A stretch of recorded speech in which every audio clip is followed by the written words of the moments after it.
सटाणा शहरातील भाक्षी रोड येथील सप्तपदी मंगल कार्यालयासमोर जमा केलेल्या लाकडांना व झुडपांना अज्ञात व्यक्तीनं आग लावल्याची घटना शुक्रवारी रात्री घडली आहे।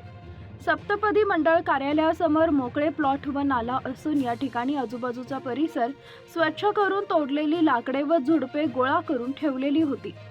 कडक उन्हाळा असल्यानं ते पूर्णतः वाळलेलं होतं। पूर्णपणे वाळलेले असल्यानं आगीनं काही वेळातच रौद्ररूप धारण केल्यानं आगीचे लोळ 30 ते 40 फूट उंच गेले होते। बाजूलाच मुख्य विद्युत वाहिनी होती, परंतु ती विद्युत वाहिनी तात्काळ बंद केल्यानं कुठलाही अनर्थ घडला नाही।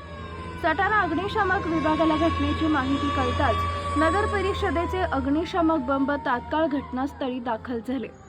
2 बंबाच्या सहाय्यानं या आगीवर 2 तासांनी नियंत्रण मिळवलं। यावेळी बघण्यासाठी मोठ्या प्रमाणात गर्दी झाली होती।